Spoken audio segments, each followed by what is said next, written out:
नमस्कार। इन लाइव 24 के सुबह के समाचार में आपका स्वागत है। पीएम मोदी आज सुबह 11 बजे करेंगे मन की बात, फिर मांग सकते हैं लॉकडाउन पर जनता का सहयोग।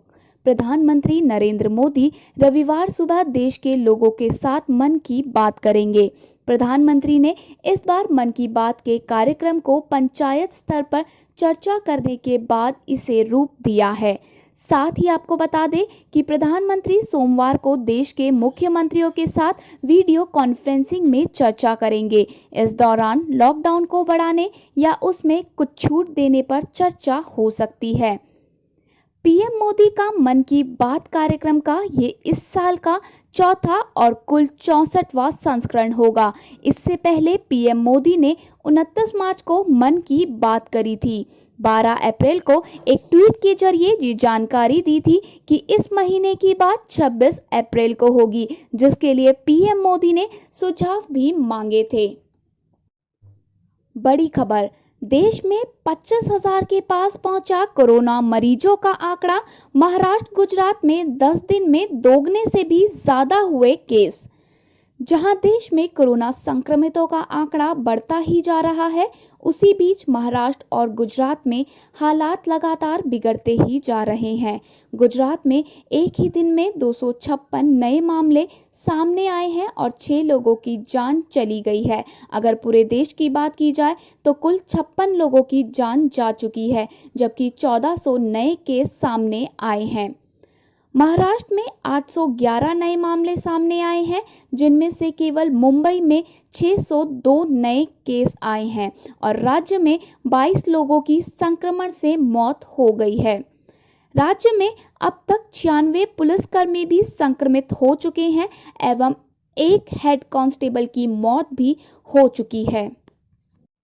वहीं देश के अन्य हिस्सों में भी कई मामले सामने आ रहे हैं। वहीं दूसरी तरफ पूर्वोत्तर के 4 राज्य त्रिपुरा, मणिपुर, अरुणाचल प्रदेश और सिक्किम कोरोना मुक्त हो चुके हैं। इससे पहले गोवा कोरोना मुक्त हो गया था। पूर्वोत्तर के 4 अन्य राज्यों मेघालय, असम, नागालैंड और मिजोरम में पिछले 24 घंटे में कोई नया केस नहीं आया है।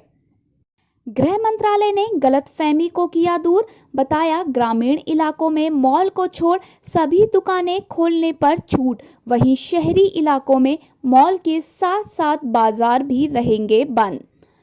लॉकडाउन के बीच दुकानों को खोलने की अनुमति दिए जाने पर स्पष्टीकरण जारी करते हुए गृह मंत्रालय ने साफ किया है कि शहरी इलाकों में मॉल और बाजार जहां एक साथ बहुत सारी दुकानों को खुलने की अनुमति नहीं दी गई है एवं केवल वही दुकानें खोली जा सकती है जो बाजार से बाहर अलग थलग हो, उनमें भी सिर्फ सामान बेचने वाली दुकानों को ये छूट दी गई है, सेवाएं देने वाली दुकानों को नहीं।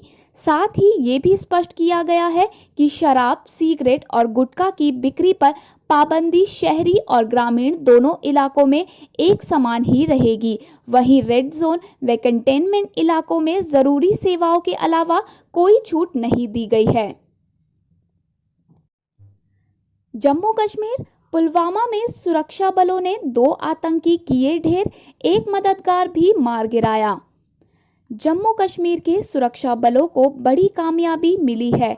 पुलवामा जिले में शनिवार को सुरक्षा बलों और आतंकवादियों के बीच मुठभेड़ में 2 आतंकवादी और उनका एक मददगार भी मारा गया।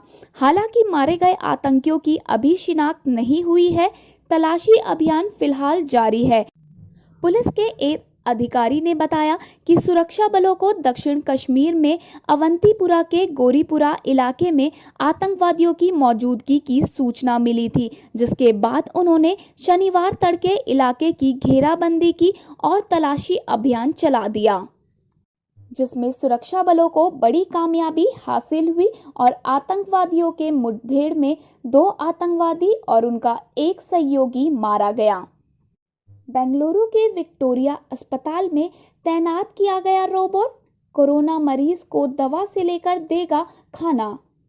कर्नाटक की राजधानी बेंगलुरु के विक्टोरिया अस्पताल में कोरोना के संक्रमण को कम करने के लिए रोबोट तैयार किए गए हैं, जो मरीजों को भोजन और दवा देने का काम करेगा। पंजाब 40 दिन से नांदेड़ में फंसे श्रद्धालुओं के लिए रवाना हुई बसें 14 दिन घर में ही किया जाएगा क्वारंटीन। लॉकडाउन के चलते महाराष्ट्र के नांदेड़ शहर में फंसे सिख श्रद्धालु 40 दिन बाद घर वापस लौटेंगे, जिन्हें 14 दिन के लिए होम क्वारंटीन किया जाएगा। पंजाब सरकार ने श्रद्धालुओं को लाने के लिए कुछ बसें रवाना करी हैं। इससे पहले हरियाणा के 843 छात्र भी घर लौट चुके हैं, जिन्हें लाने के लिए सरकार ने भेजी थी 31 बसें। चार धाम यात्रा 2020 आज से खुल जाएंगे गंगोत्री और यमुनोत्री के कपाट, हरिद्वार में छाया सन्नाटा। उत्तराखंड के दो धामों गंगोत्री यमुनोत्री के कपाट आज रविवार की दोपहर को खुल जाएंगे, परंतु लॉकडाउन के खत्म होने के बाद भी यात्रियों को आने की उम्मीद कम है। दूसरी ओर विश्व प्रसिद्ध हरिद्वार में सन्नाटा छाया हुआ है, जहां दिन रात लोगों का जमावड़ा रहता था। आज दूर दूर तक कोई नजर नहीं आता। अभिनेता इरफान खान की मां का निधन, लॉकडाउन की वजह से नहीं देख पाए आखिरी बार। बॉलीवुड अभिनेता इरफान खान की मां सईदा बेगम का निधन हो गया है। उन्होंने जयपुर स्थित अपने आवास पर अंतिम सांस ली। आपको बता दें कि सईदा बेगम की तबीयत पिछले कुछ दिनों से ठीक नहीं थी। रिपोर्ट्स के मुताबिक जयपुर में चुंगी नाका के पास स्थित कब्रिस्तान में उन्हें सुपुर्द ए खाक किया गया, लेकिन इरफान खान लॉकडाउन की वजह से वहां नहीं पहुंच सके। आपको बता दें कि इरफान के माता पिता राजस्थान के टोंक के रहने वाले थे। इरफान का बचपन भी वहीं बीता है। डीए में बढ़ोतरी रोकने के बाद अब केंद्रीय कर्मचारियों के भत्तों में कटौती की तैयारी। कोरोना महामारी के कारण केंद्र सरकार के कर्मियों को 3 महीनों तक कुछ और भत्तों से वंचित रहना पड़ सकता है।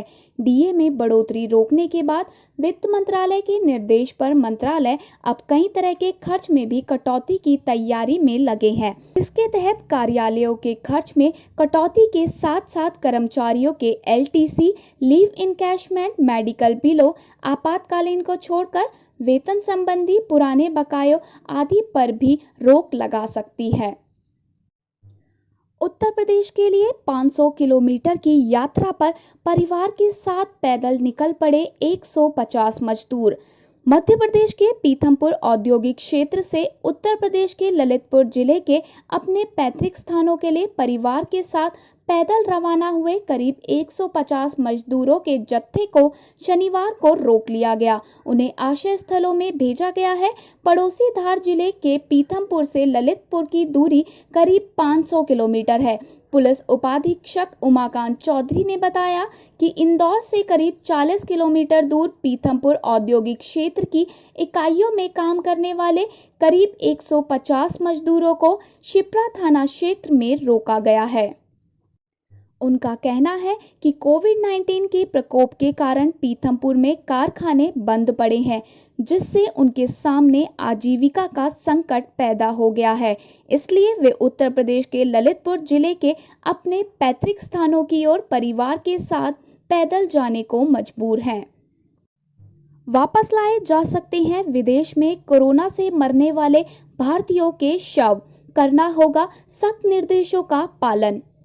गृह मंत्रालय ने शनिवार को कहा कि विदेश में कोरोना वायरस संक्रमण से जान गंवाने वाले भारतीय नागरिकों और प्रवासी भारतीय नागरिक कार्ड धारकों के शव भारत लाए जा सकते हैं, लेकिन संबंधित दिशा निर्देशों के सख्ती से पालन पर ही ऐसा संभव हो पाएगा।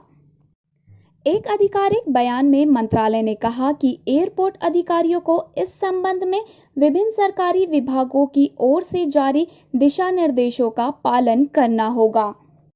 इसके मुताबिक ये साफ किया जाता है कि भारतीय नागरिकों और ओसीआई कार्ड धारकों के शवों और अस्थियों को लाने के संबंध में आवर्जन गतिविधियों की अनुमति कोविड-19 से निपटने में लगे विभिन्न मंत्रालयों और सरकारी विभागों के दिशा निर्देशों के सख्ती से पालन करने और साथ ही इस संबंध में स्वास्थ्य और विदेश मंत्रालय से मिले अनापत्ति पत्र और स्वीकृति सौंपने पर निर्भर करेगी। कोरोना से जंग लड़ रहा सारा विश्व तो मिसाइल परीक्षण में लगा पाकिस्तान। पाकिस्तानी नौसेना के प्रवक्ता रियर एडमिरल अरशद जावेद ने बताया कि पाकिस्तानी नौसेना ने एंटी शिप मिसाइलों का लाइव परीक्षण किया है। इस दौरान पाकिस्तानी नौसेना के चीफ एडमिरल जफर महमूद अब्बासी बतौर चीफ गेस्ट मौजूद थे। ये सफल परीक्षण शनिवार को अरब सागर में किया गया और ये ऐसा समय है जब दुनिया समेत खुद पाकिस्तान भी कोरोना वायरस से बुरी तरह प्रभावित है। कोरोना से लड़ने के लिए कीटाणुनाशक इंजेक्शन लगाने की सलाह से मुकरे ट्रंप, बोले मैं तो कर रहा था मजाक। पूरी दुनिया में तबाही मचाने वाले कोरोना ने अमेरिका में 50,000 से भी ज्यादा जानें ले ली हैं। वहीं इस संकट के बीच अमेरिकी राष्ट्रपति डोनाल्ड ट्रंप अपने कीटाणुनाशक इंजेक्शन लगाने वाले बयान से पलट गए हैं।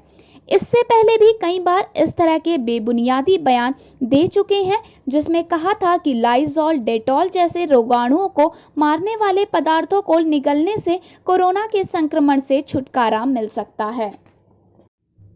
उत्तर कोरिया के तानाशाह किम जोंग की मौत की फिर उड़ी अफवाह, चीन में खबर हुई वायरल।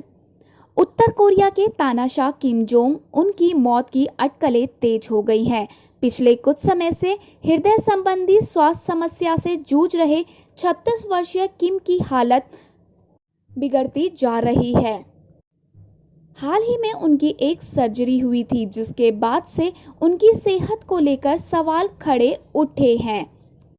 फिलहाल सोशल मीडिया और चीन में कोरियाई तानाशाह को लेकर अलग अलग दावे किए जा रहे हैं।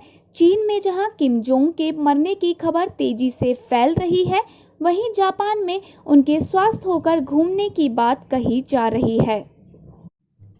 सऊदी अरब ने कोड़े मारने की सजा को किया बंद, अब होगी कैद या जुर्माना।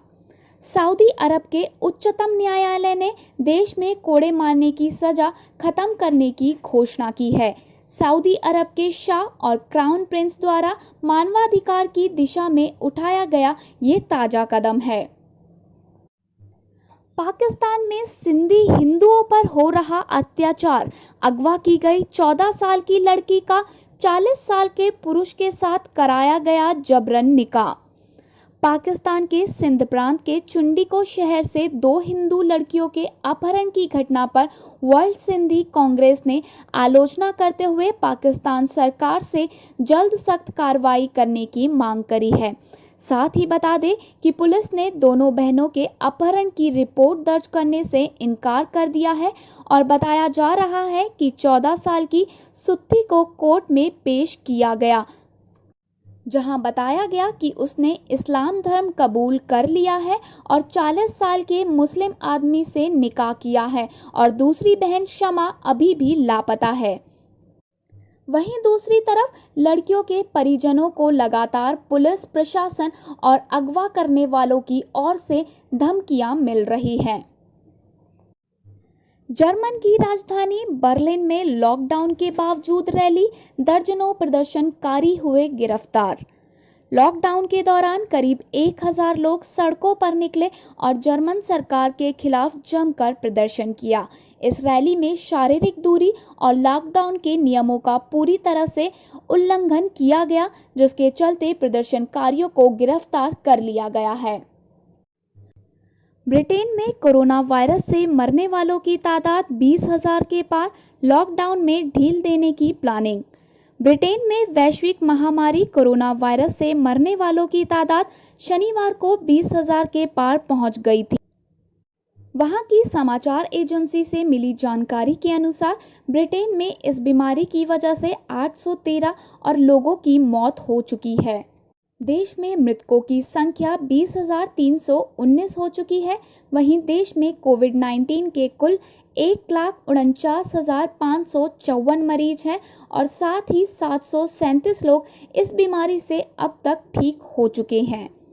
दूसरी ओर ब्रिटेन में भारतीय मूल के वित्त मंत्री ऋषि सुनक कोरोना वायरस के संक्रमण को रोकने के लिए लागू लॉकडाउन और सामाजिक दूरी के नियमों में छूट देने का खाका तैयार कर रहे हैं, ताकि आर्थिक गतिविधि दोबारा से शुरू की जा सके।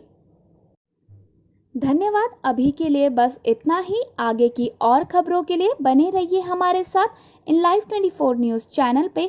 और अगर आपको हमारी ये वीडियो पसंद आई हो तो प्लीज़ लाइक और दोस्तों के साथ शेयर करना ना भूलें और जाने से पहले चैनल को सब्सक्राइब ज़रूर करें।